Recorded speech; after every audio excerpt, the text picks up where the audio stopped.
बहुत सारे इदारों में हमने जाकर बच्चों से, टीचर्स से और पेरेंट्स से इस बारे में बात की है। तो दिस इज समथिंग हम जो रोज न्यूज़पेपर्स में पढ़ रहे हैं, न्यूज़ में आ रहा है, फोन्स पे देख रहे हैं, और अभी की रीसेंट इंसिडेंट गाजियाबाद वाली आप सब ने देखी होगी, वो 3 बहनों वाली। तो आई थिंक दिल दहला देने वाली बातें हो रही है। अब इसमें हमारा रोल क्या है, व्हाट डू वी डू? पहले मैं आप लोगों से पूछना चाहूंगी, जब मैं सेफ्टी बोलती हूँ तो सेफ्टी से आपको क्या समझ में आता है? सेफ्टी मतलब हिफाजत, ठीक है, ओके। किन किन चीजों की हिफाजत, एक बच्चे के मुताबिक किन किन चीजों की हिफाजत की जिम्मेदारी हमारी है एज टीचर्स? मेंटल हेल्थ की जिम्मेदारी, और इमोशनल हेल्थ की जिम्मेदारी, और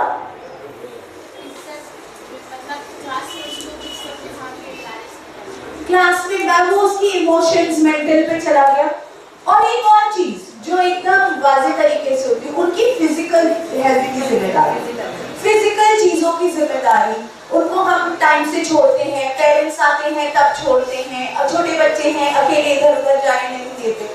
तो अगर मोटा मोटी जोड़ा जाए तो 3 चीजों की जिम्मेदारी है, सेफ्टी है, physical health, mental health, emotional health, ये तीनों चीजों की।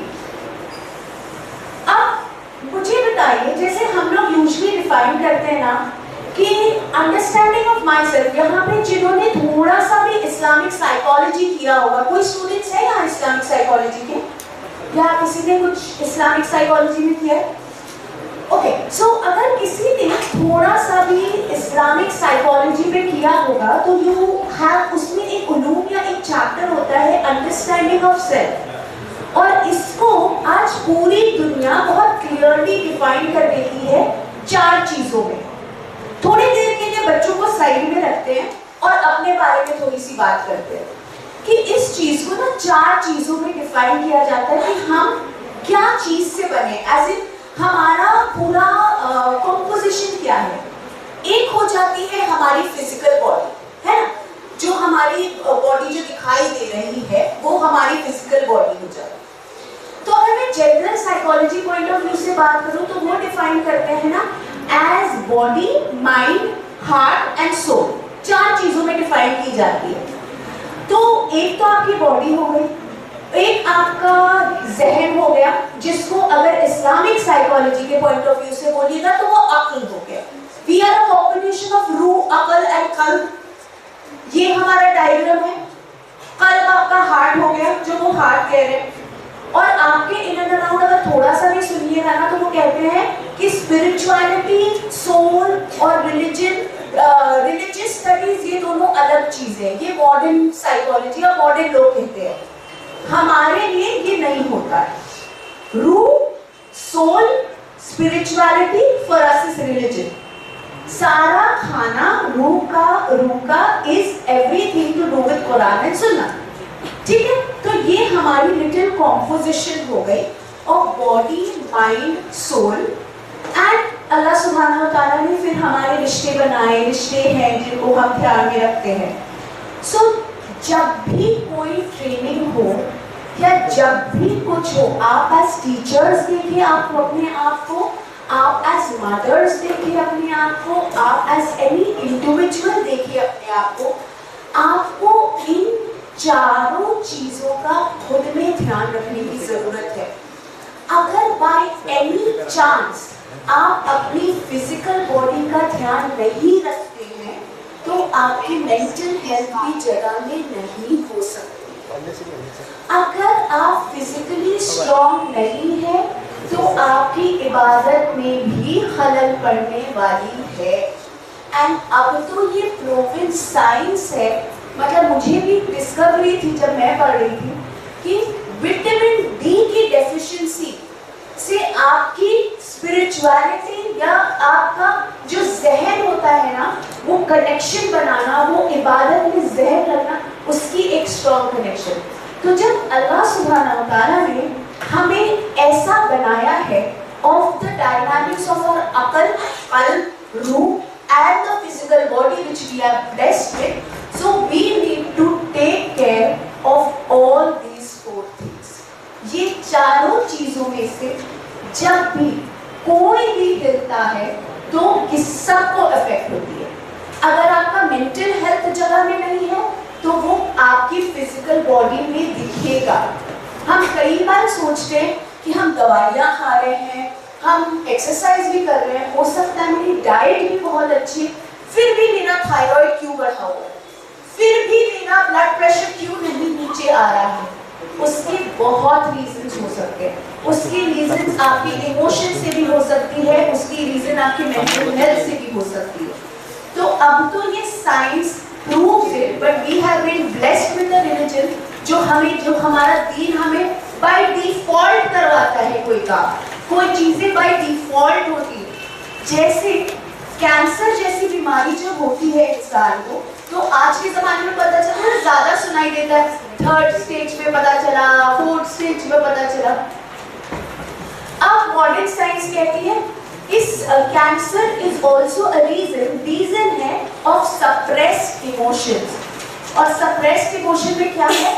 The ability not to forgive. मैं माफ नहीं कर पाई कुछ लोगों को अपनी जिंदगी में, एक डीप रूटेड डर किसी चीज का।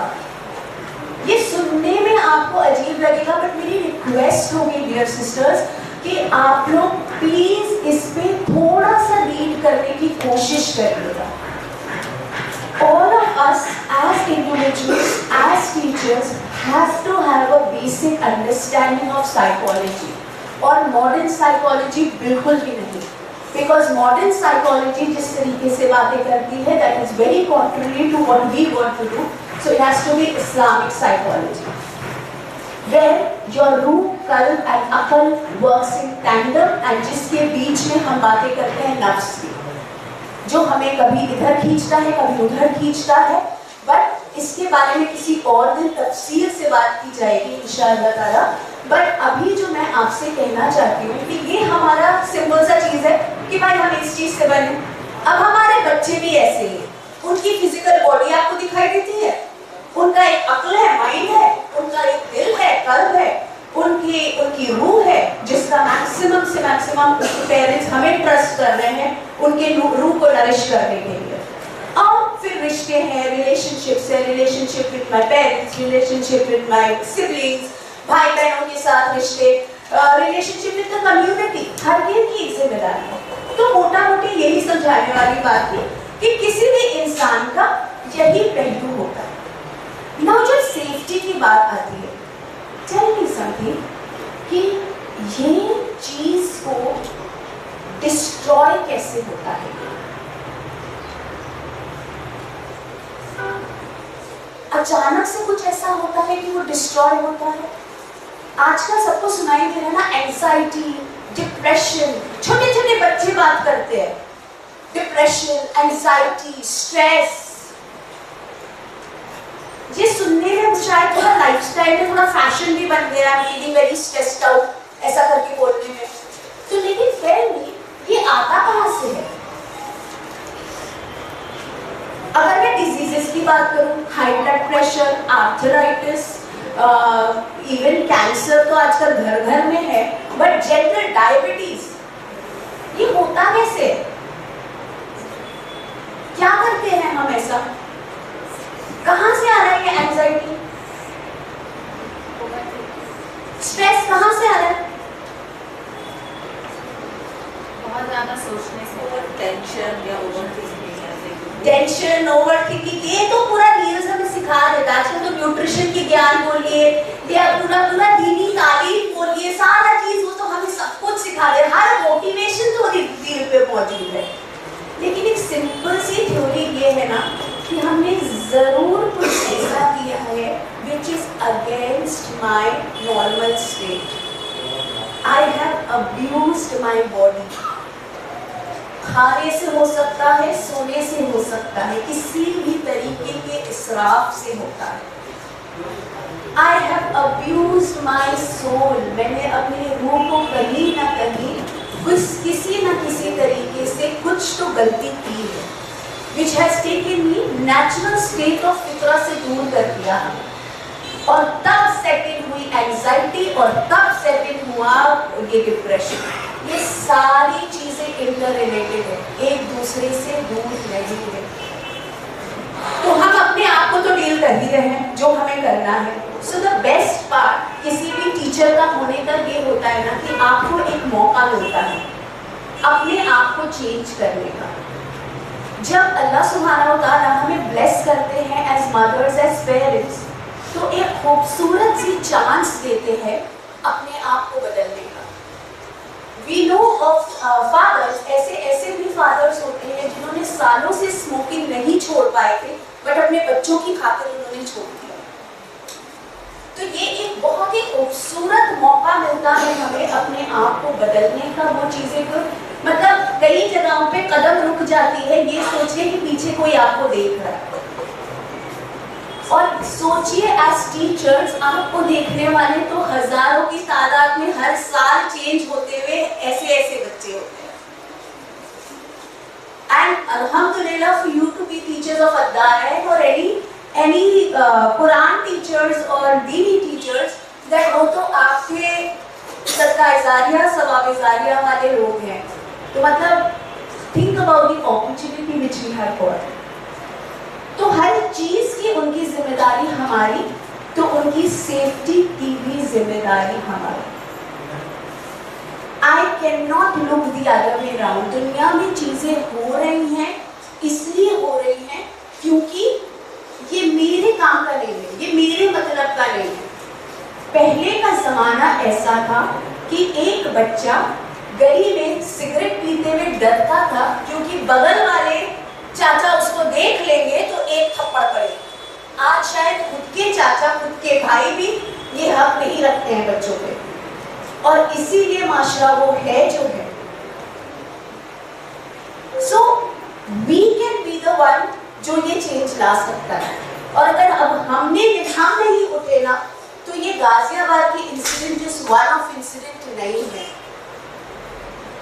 ये ऐसा हो रहा है। चाहे मैं आपको बोलूं ओके लेट्स टॉक अबाउट कि ये किन किन चीजों से सेफ्टी हमें देखनी है बच्चों। एक है उनकी फिजिकल सेफ्टी। फिजिकल सेफ्टी की जिम्मेदारी हमें लेनी पड़ेगी।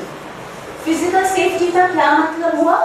ऑब्वियसली जस्ट बिकॉज मैनेजमेंट के हाथ में है कि वो देखेंगे आईडी कार्ड आया कि नहीं आया, पेरेंट्स ने छोड़े कि नहीं छोड़े, हम बस क्लास से ऐसे ही छोड़ देंगे, नहीं। मेरा बच्चा है या मेरे बगल वाले क्लास का बच्चा है, लेकिन वो बच्चा तो है ना। सो आई विल टेक उनको ऊपर नीचे आते जाते कहीं भी हमने देखा हम टोकेंगे। हमें नहीं परवाह है कि वेदर वो तो चाइल्ड थिंग्स ये मैम बड़ी स्ट्रिक्ट हो रही है या ये मेरी तो जिम्मेदारी नहीं है, ये तो इनको आज डिस्पोजल की जिम्मेदारी किसी और की थी। नो, वो बच्चा इज वेरी इंपॉर्टेंट। तो वो फिजिकल जो सेफ्टी की जरूरत है वो है, और फिजिकल सेफ्टी में आपका और भी चीजें आ जाती हैं। वो है कि हाथ उठाना, मारना, that is also an abuse। हम ज्यादती कर रहे हैं, हम जुल्म कर रहे हैं, और इसके लिए तो हम बेशक अल्लाह सुब्हानहू व तआला हमसे जरूर पूछेंगे कि हमें किसने हक दिया उस बच्चे पे हाथ उठाने।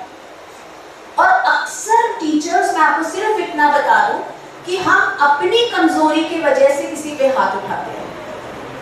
हम फेल करते हैं अपनी बात मनवाने में, मेरी गलती का नतीजा कोई और क्यों भुगते।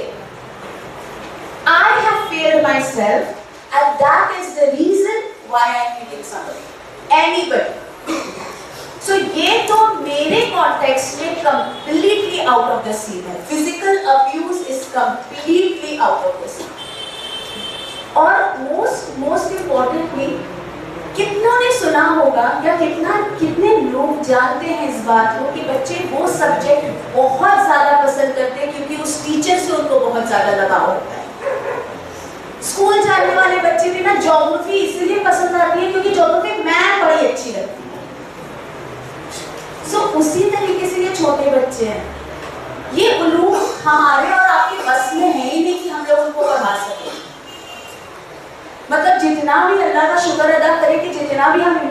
कर पाते हैं उतना ही काफ़ी है, लेकिन ये है ही नहीं। हमें क्या करना है, बस इस उलूम से मोहब्बत डालनी है। और वो मोहब्बत कब होगी, जब उन बच्चों को आपसे मोहब्बत होगी। और अक्सर हम ये फेल कर जाते हैं ये समझने में। हम इतने कॉन्सेंट्रेटेड हो जाते हैं, पढ़ाई करो, पढ़ाई ये नहीं कर रहा, वो नहीं कर रहा, ये नहीं बोल रहा, ये नहीं, बहुत शरारती भी होते हैं। बट मेरी बात मानेंगे आप लोग, जो सबसे शरारती होता है वो ज़्यादा लर्न भी करके आता है। अचानक से पूछिएगा और उसका टेस्ट में देखिएगा कितने अच्छे से बोल पाता है वो, उसकी शरारत हरकत में ही शरारत है। सो अल्हम्दुलिल्लाह, ये फिजिकल अब्यूज की बात है। उसके बाद अगर बात की जाए तो वो है वर्बल अब्यूज। हम कुछ ऐसे जुमले कह देते हैं, कुछ ऐसी बातें कह देते हैं जो शायद हम बड़ों से किसी ने कह दिया होगा ना, उससे घूमकर उससे जिंदगी में हम बात नहीं करेंगे। बीच महफिल में, क्लास में ये बोलना कि ये तो समझता ही नहीं है मैम, इसकी तो समझ ही नहीं आती, ये नहीं कर सकते, इतना बदमाशी कर रहे, ये कर रहे, वो कर रहे। या तो वो बच्चा बहुत ढीठ होगा और वो और बदमाशी करके दिखाएगा आपको, या तो वाकई उसकी मोरल आपकी इतनी लो कर दी कि उसे पढ़ने का मन ही नहीं करता। और जो अभी कला सर कह रहे थे कि कुछ भी बोल देना, ये दैट इज नॉट अस। कितनी बार शान और शौकत से कोई बोलता है और सुनने में आता है हमने तो आज उसको सुना दिया। This is not a matter of pride. आपने सुना दिया तो आपने कोई ऐसी बड़ी तीर मार दी थी, रादर उल्टा काम कर दिया। So we don't want our children to pick up this language। हम कई बार कहते हैं कि बच्चे आजकल कुछ भी लैंग्वेज में बात कर रहे हैं, कुछ भी कह रहे हैं, कुछ भी कह रहे हैं, वो पिकअप कहाँ से कर रहे हैं? कौन कह रहा है इनसे ये बात? So that is हमारी जुबान, हमारी actually हमारी जुबान। So we have to be very careful of our verbal abuse।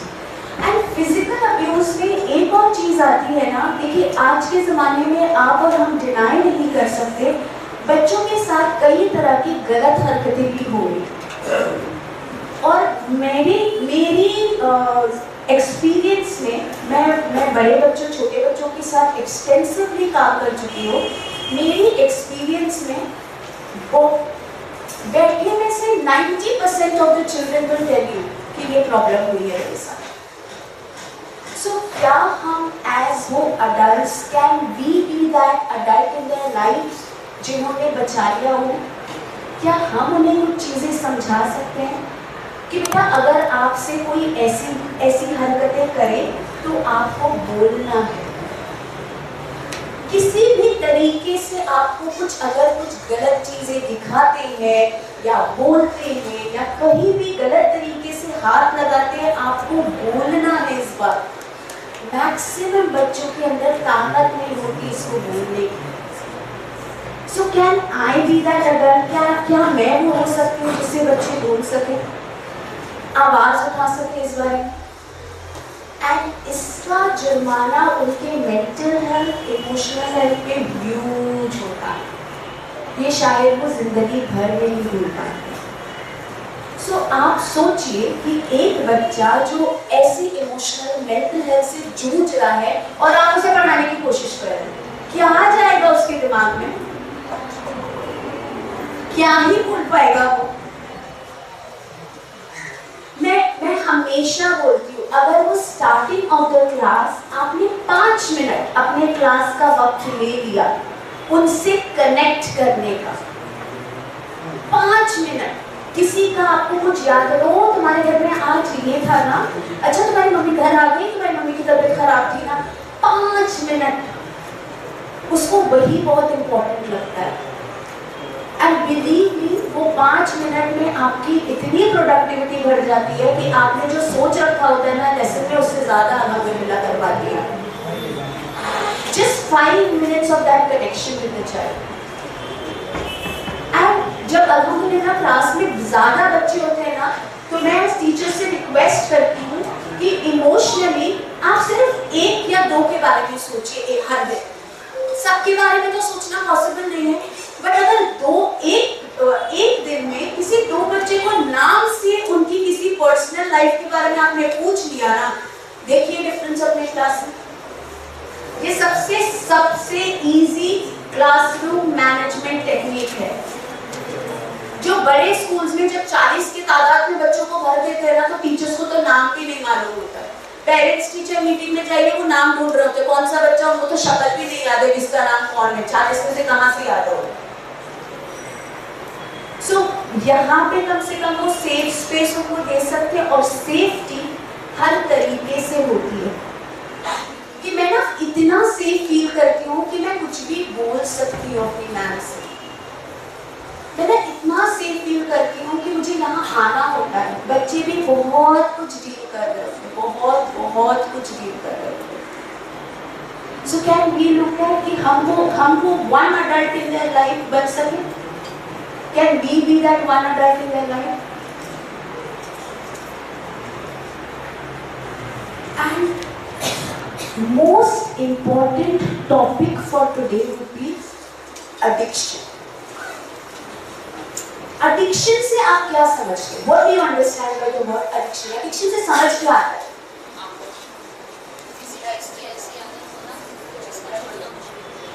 Simple. कोई भी ऐसी चीज जो मेरे कंट्रोल के बाहर है, मैं चाहती हूँ रुकना, बट मैं रुक नहीं पाती। और क्या क्या चीज से हम एडिक्टेड हैं? फोन और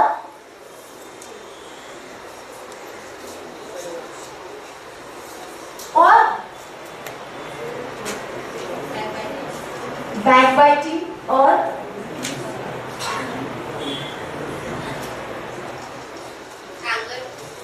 एंगर, वो इमोशंस के उसमें आ गया।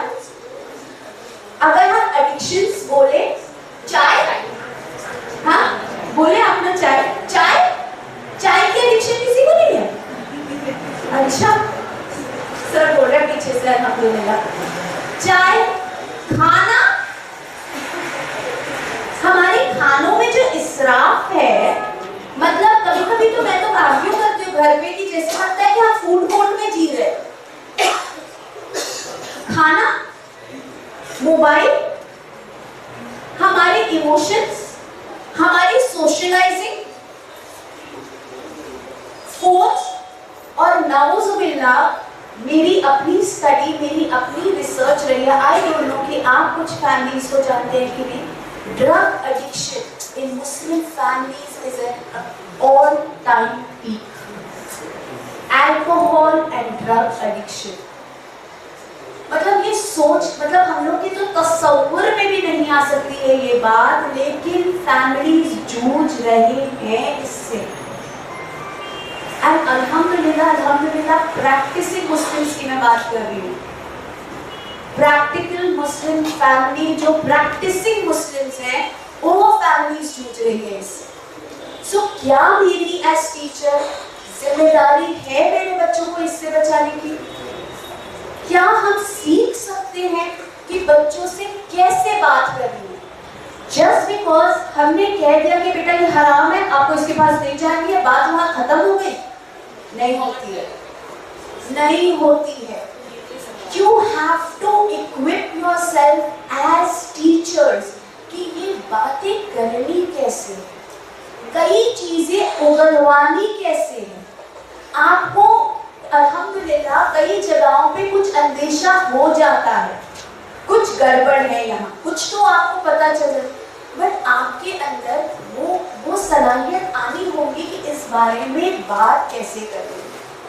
तो मैं आपको छोटी सी ये टिप देकर जाना चाहती हूँ कि these things, ये सारी चीजें अल्लाह की कुदरत ही है जो हमारे अंदर अल्लाह ने बनाई है।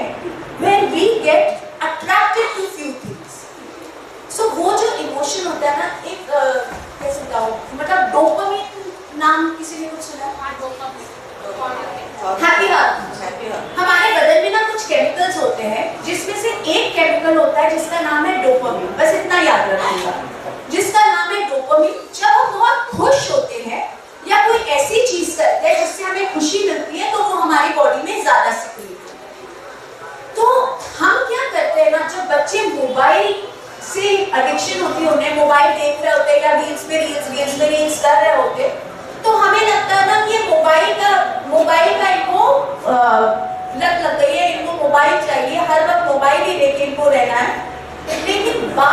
मोबाइल की नहीं है, उनके बॉडी में जो केमिकल्स रिलीज हो रहा है ना, कहानी वहां है।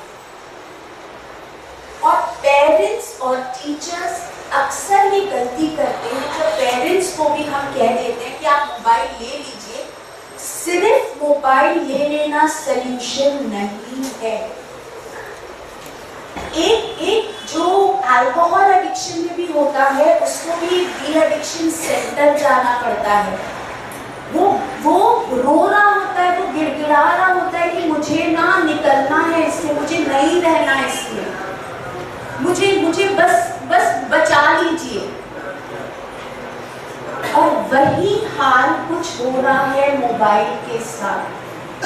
अगर बच्चों की ब्रेन की स्कैन की जाएगी ना, वो scanning will be equivalent to the scan of anybody who consumes alcohol और ड्रग्स। ये वही नशे वाली चीज है, क्योंकि ब्रेन्स में वही केमिकल रिलीज हो रहा है जो केमिकल रिलीज होता है जब हम किसी भी तरीके की कोई नशा करते हैं। सो वेरी वेरी क्लियर कि मोबाइल एडिक्शन एक छोटी सी बात अब नहीं रह गई है, वो बहुत बहुत बड़ी बात है। मेरे पास मदर्स आती हैं, सबसे पहला उनका वो होता है कंसर्न, या सिर्फ डिस्कस करने के आगे मैम ये फोकस नहीं कर पा रही क्लास में, मैम ये फोकस नहीं कर पा रहा क्लास में, वो ये नहीं कर पा रहा, वो ये नहीं कर पा। मैं सिर्फ और सिर्फ इतना पूछती हूँ, कितनी देर मोबाइल लेते हैं? और उनके पास जवाब नहीं होता, मैम मोबाइल तो लेते ही हैं। आपको पता है एक बच्चों में एक वो जो होता है ना, जो प्रॉब्लम्स उनकी होती है, जिन बच्चों की they cannot handle themselves and ADHD होता है, ये सारे जो प्रॉब्लम्स, लर्निंग डिफिकल्टीज होती है, पढ़ाई करने में प्रॉब्लम, फोकस करने में प्रॉब्लम, ये सब ना पहले डिजीजेस होती थी, ये आजकल मोबाइल के वजह से बच्चों में इंड्यूस्ड हो रहे हैं। अब मेरा काम क्या है एज टीचर्स? मैं क्या कर सकती हूँ? मैं अपने बच्चों से सिर्फ बात कर सकती हूँ, मैं उनके पेरेंट्स को तो नहीं चेंज कर सकती। पेरेंट्स टीचर मीटिंग में आएंगे तो जब आप दो चार साइंस के वर्ड्स याद कर लेंगे और बोल देंगे ना, तो उनको लगेगा मैम कुछ बहुत इम्पोर्टेंट बात बोली। और ऐसे खाली बोलेंगे ना कि मोबाइल मत दीजिए बच्चों को, मोबाइल मत दीजिए, मोबाइल, तो बोल कह रहे ये तो सभी बोल रहा है, सभी बोल रहा है, क्या करें मैम, मानता नहीं है, मैं नहीं देती तो नानी दे देती है, दादी दे देती है, कुछ ना कुछ बहाने मिल जाते हैं सबको को देने। बच्चे भी ऐसे ही स्मार्ट आज के जमाने में, कहीं से भी ले लेते हैं, कुछ भी कर लेते हैं, बट बेसिक डैमेज तो ह्यूज है। तो आप अगर 2-4 वर्ड सीख लेंगी ना, कि 2-4 जुमले उनको बोलना बता देंगी ना, तो इंशाअल्लाह रहमान कम से कम 90 से 70% पे आ जाए हम लोग। एक तो ये खाना खाते मोबाइल नहीं था, पहले बच्चों का खाना आने से पहले मोबाइल आता है, मोबाइल रखा था, उसके बाद खाना होता है, क्योंकि कुछ भी कम से कम उस बहाने मेरा बच्चा खा लेगा। खाना एक बेसिक नीड है। वो छोटा सा बच्चे को भी ना पता होता है कि मैं रोऊंगा तो मुझे खाना मिलेगा, जो न्यू बॉर्न बेबी है उसको भी पता होता है। तो खाने के लिए ना मोबाइल की जरूरत नहीं थी, ये हमने इंड्यूस कराया है। सो कैसे बचाएंगे? जब देखिए हमारा अक्ल किस वक्त काम करता है, सही काम उस वक्त करेगा जब उसके अंदर इनपुट सही गई हो, उस वक्त वो राइट डिसीजंस ले पाएगा। And अकल is the only thing which differentiates us from animals. Animals से फर्क हमें सिर्फ अकल ही बता रहा है। तो उस वक्त तो सही डिसीजंस लेगा जब उसकी इनपुट सही होगी। और आज की इनपुट क्या है, क्या जा रहा है हमारे दिमाग में? शॉर्ट्स, रील्स, जो 2 सेकंड्स में रील्स स्वैप करने की आदत है। अब तो डेटा कहता है कि अगर आपकी रील 3 सेकंड में अटेंशन नहीं ग्रास्प कर पाती ऑडियंस की, लोग स्वैप कर देंगे। तो अटेंशन स्पैन कितना? 3 सेकंड। और हम पढ़ाने की कितनी देर कोशिश कर रहे हैं? मिनिमम 1.5 घंटा। हम बोल रहे हैं यहाँ बैठे रहो, हिलो मत, और मेरे बच्चे को आदत है वो high technology, high colour, high resolution, high उस चीज की देखने की, वो 1.5 घंटा मुझे देख पाएगा, मेरी आवाज सुन पाएगा। So you have to be very very clear and blunt with the parents कि आप चाहते हैं कुछ और, आप कर कुछ और है। आप हिफ्स कराना चाह रहे हैं बच्चों को, आप ये कराना चाह रहे हैं, लेकिन ये नहीं होगा, ये मोबाइल के साथ तो नहीं होगा। और लाभ आप बोल रहे कि मोबाइल में ना वो तो अच्छी नाक सुनता है, वो मोबाइल में ना वो ऐसे आप ही गा लीजिए, उसको नहीं सुनने का जरूरत है वहां से। कल ही हमारी आर्गुमेंट हो रही थी मुसहफ reading and mobile reading and history reading. ऐसे व्हाट हैपेंड, मतलब क्यों, क्या क्या प्रॉब्लम है अगर बच्चे मुसहफ अपने कैरी कर रहे हैं तो? सो ये is another very big menace of the society. और हम टीचर्स की जिम्मेदारी थोड़ी बड़ी होती है। हम कई बार अपने बच्चों से ज़्यादा दूसरों के बच्चों के बारे में सोचते हैं, और हमें इनको हर तरीके से सेफ रखने की जिम्मेदारी हमारी। पेरेंट्स को मालूम ही नहीं होता कि बच्चे देख क्या रहे हैं। आपके 4 साल के बच्चे, 5 साल के बच्चे, या तो आपका ये 2 साल का बच्चा भी आजकल मोबाइल चलाता है, उसको पता है यूट्यूब का आइकॉन कौन सा है, रील्स कैसे स्वैप करनी है, वो देख क्या रहे हैं हमें मालूम ही नहीं। अब जब इनपुट वो है तो आउटपुट क्या भी तो होगी। जब अक्ल is completely destroyed and then sets in the anxiety, depression and other things and stuff like that, तो क्या ही तो ये कल काम करेगा और कहाँ ही जाएगा। So ये is something very important जो directly आपके सब्जेक्ट या आपके पढ़ाई से रिलेटेड है, मतलब कैसे पढ़ाएं, क्या करें वो। लेकिन अगर बच्चों की जिंदगी में ये है तो आप मत सोचिए कि वो, और ये तो मैं बड़े बड़े स्कूल्स में जाकर भी बोल रही थी कि it's very very clear, I do everything which is non academic but which ensures academic performance. जो वांट चिल्ड्रन टू टॉप, उनको आपको टॉप कराना है, 90 चाहिए, 99। आजकल बच्चों को 99 से नीचे नहीं मिल सकता, 99 चाहिए। बच्चे या तो घर में अब्यूज है किसी भी तरीके का, इमोशनल अब्यूज है, मेंटल अब्यूज है, या उनके साथ कुछ गलत हरकतें हो रही हैं, या वो मोबाइल पे एडिक्टेड है। कहाँ से आएगा ये मार्क्स, कहाँ से आएगा ये मार्क्स? अब जस्ट बिकॉज हम ऐसे अपने इदारों में, अपने हलकों में बैठे हैं, हम ड्रग्स की बात अगर ना करें तो ये नहीं होगा। हमें बताना होगा बच्चे ऐसी चीज है, आपको इससे दूर रहनी है। जब मैं फिजिकल अब्यूज की बात करती हूँ बच्चों से, तो मैं क्लियरली कहती हूँ कि अगर आपको किसी ने कहा कि ये बात मम्मी को मत बताना, तो वो बात जरूर बताना।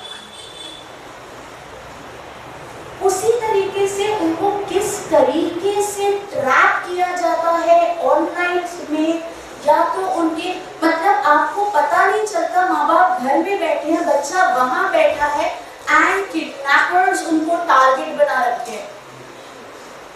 Children can even get kidnapped with online whatever is happening. मतलब ये सब तस्वीर के बाहर की बात थी, बट ये हो रही है। So हमें ना मुंह खोल के इन चीजों के बारे में बात करनी पड़ेगी। There is no other option. हमें उनसे बात करनी पड़ेगी कि बच्चे ऐसा हो रहा है। When they are informed, जब उनको मालूम होता है, तब they are in a better position. And मैं पेरेंट्स को भी 100% नहीं बोल सकती कि वो गलत है, क्योंकि उनको भी किसी ने बताया नहीं ये चीज़।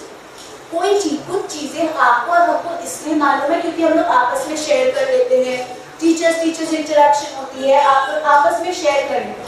बट अदरवाइज पेरेंट्स को कैसे पता चलेगा? उन माँ बाप को भी मालूम नहीं था कि उनके बच्चे फोन में कर क्या रहे थे, और बात इतनी आगे बढ़ चुकी है उनको मालूम ही नहीं था।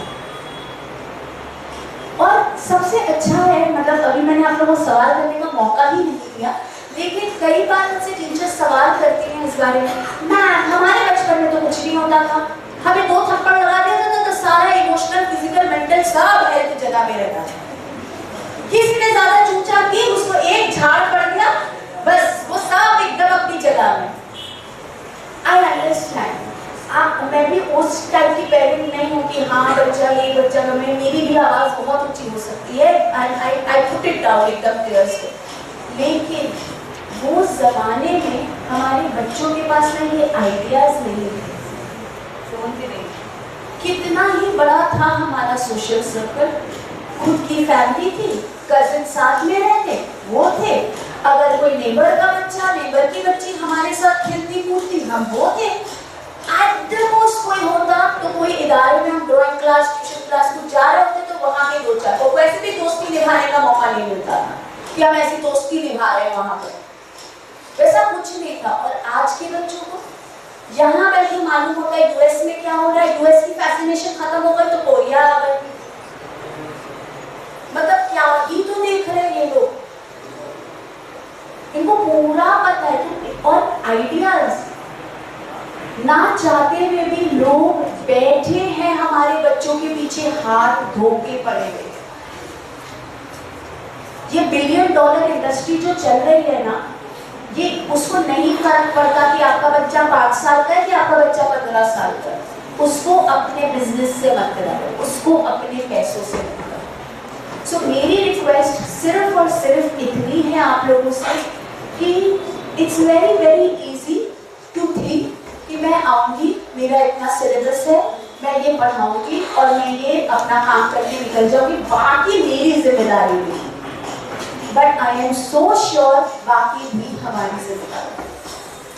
जब उस बच्चे को अल्लाह सुब्हानहू तआला ने हमें जरिया बनाया, उस बच्चे को जरिया बनाया हमारी दुनिया और आखिरत का, तो बेशक I am so sure we are answerable, हमें जवाब तो देना पड़ेगा उस बच्चे के हर एक वक्त का जो वो निकाल कर आता है, और हर उस जुमले का जो हमारी वजह से उसे अगर हर्ट मिलता है। जस्ट बिकॉज बच्चा है चलता है ऐसा नहीं चलता है। सो अल्हम्दुलिल्लाह अल्हम्दुलिल्लाह, मैं बस यही चीज़ है कि देयर इज लॉट्स, इसी टॉपिक में बहुत सारे पॉइंट्स हो सकते हैं, बहुत सारी बातें हो सकती हैं, बट मेरी रिक्वेस्ट सिर्फ आपसे यही है कि बच्चों को सिर्फ इतना सिखाइए कि बच्चे आँख नाक कान खोल के चला करिए, सोचिए 2 बार। अब खेलते खेलते ही बच्चे, मैं जैसे हम आपकी बिल्डिंग की बात करते हैं तो एक नॉर्मल सीढ़ियाँ है, एक फायर एस्केप वाली सीढ़ियाँ। सो मैं नहीं बोलती हूँ, ऐसे खेलते खेलते अगर वो फायर एस्केप सीढ़ी में जाएंगे तो उसके बाद don't tell me something goes wrong. उसी तरीके से बहुत सारे लोग होते हैं नीचे अपार्टमेंट ऊपर अपार्टमेंट, मतलब जैसे अगर आप किसी के साथ छेड़खानी और बदतमीजी कर रहे हैं, उसके बाद घूम के अगर कोई कुछ करता है ना, then don't come crime to me. तो ये चीजें ना हमें थोड़ा सा वक्त निकाल के बच्चों को समझाना पड़ेगा कि आप किसी के साथ बदतमीजी नहीं कर सकते और आपके साथ भी कोई बदतमीजी नहीं कर सकता। This is something which all of us, मतलब as adults need to live with this rule कि मैं नहीं बदतमीजी करती किसी के साथ, तो कोई मेरे साथ बदतमीजी नहीं कर सकता। उसी तरीके से बच्चों को ये बचपन से हमें सिखाने की जरूरत है, उनकी सेफ्टी उनके हाथ में है। बाय एनी चांस ये टेक्नोलॉजी कम होने वाली है, ये टेक्नोलॉजी जिस तरीके से बढ़ रही है, एआई का जिस तरीके से जमाना आ रहा है, कहीं से कम नहीं होने वाली। तो हम क्या अपने बच्चों को मोबाइल दे ही ना, वो काम ही ना करें? आधा काम तो हमारा खुद का आपका उस मोबाइल में है, बैंकिंग से लेके ब्लिंकिट से लेके पूरे क्लास की सिलेबस से लेके सब कुछ तो फोन पे है। तो हमें सिखाने की क्या जरूरत है? यूज करने का तरीका क्या यूज, कि वो आपको यूज कर रहा है कि आप उसको यूज कर रहे हैं, वो आपको इस्तेमाल कर रहा है कि आप उसको इस्तेमाल कर रहे हैं। ये बहुत अच्छा बात होता है बच्चों को कि आप कंज्यूमर हैं कि आप क्रिएटर हैं। ये अब क्वेश्चन आप अपने आप से भी पूछिएगा कि हाँ, क्या हम सिर्फ कंज्यूम कर रहे हैं उसमें से कि हम कुछ उससे प्रोड्यूस भी कर रहे हैं। लेक्चर्स पे लेक्चर्स हम सुनते जा रहे। बट उससे अब ना हमने कोई नोट्स बनाया, ना मेरी जिंदगी में कुछ तब्दीली आई, ना हमने कोई प्लान बनाया कि नहीं इसको नहीं ऐसे करें। कोई फायदा नहीं ना, टाइम वेस्ट ही हो रहा है। सो इसी तरीके से हमें बच्चों को गैजेट से समझाने की जरूरत है, फिजिकली समझाने की जरूरत है, और इमोशनली कि मैं लास्ट बार सिर्फ इतना कहना चाहूंगी आपसे कि इमोशंस और इमोशनल इंटेलिजेंस एक नई पूरे में अपने में एक उलूम स्टार्ट हुई है। एंड स्कूल्स में सोशल इमोशनल लर्निंग बोल के एक सब्जेक्ट इंट्रोड्यूस किया गया है जो मैंडेटरी हो गई है। और बेस्ट पार्ट इज कि आप हमारे हदीस और बहुत सारे इंसिडेंट से निकाल लेंगे कि सोशल इमोशनल लर्निंग ना ऑटोमेटिकली की जाती है हमारे हलकों में। तो मैं सिर्फ एक चीज आज आपके पास छोड़कर जाती हूँ अबाउट इमोशनल हेल्थ रेस। जब कोई आपसे, अच्छा झूठ है, डर अच्छी बात है बुरी बात है? अच्छी बात है, अच्छी बात क्यों है? डर इसलिए अच्छी बात है कि मैम इंसान जब डरता है तो वो फिर चीजों से बच सकता है।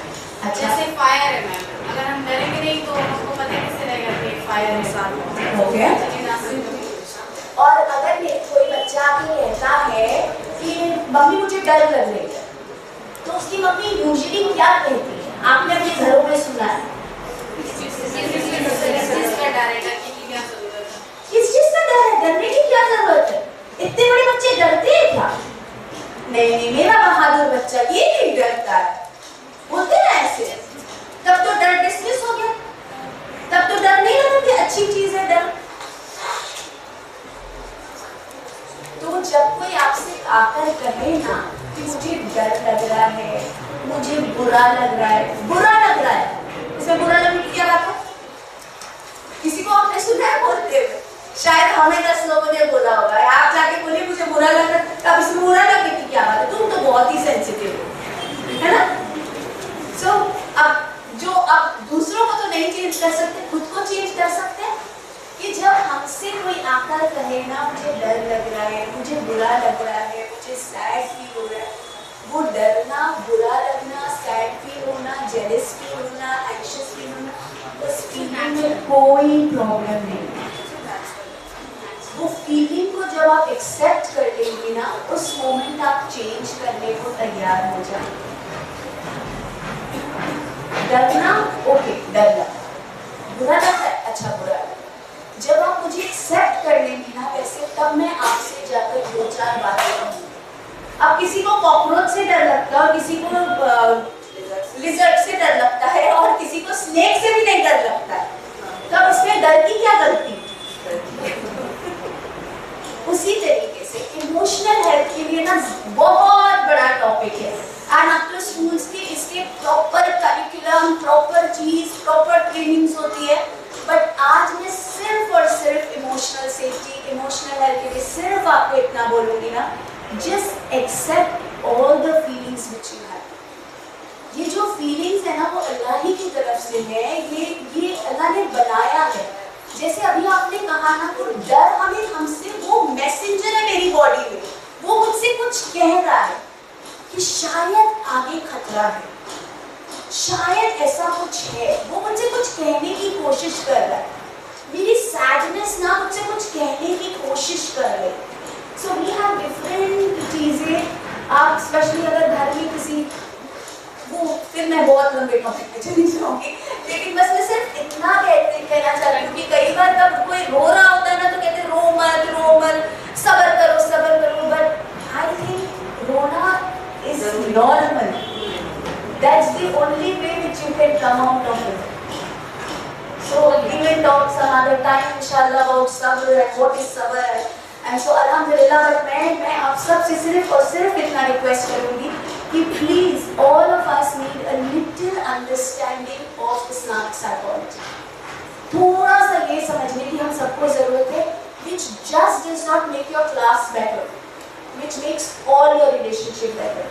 and आप you are also a creation of Allah subhanahu wa ta'ala. So अपनी रिलेशनशिप भी मैं बनाती हूँ। तो मेरी रिलेशनशिप मेरी खुद के साथ जैसी है ना, is very equivalent to मेरी रिलेशनशिप मेरे रब के साथ कैसी है।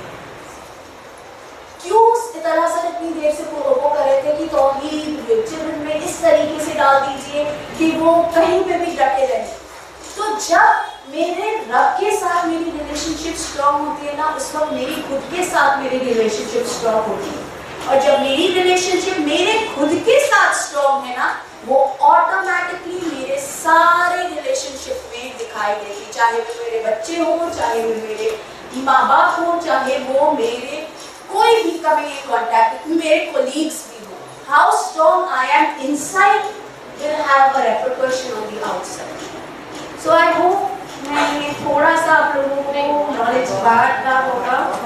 जज़ाकल्लाह खैर, जज़ाकल्लाह खैर।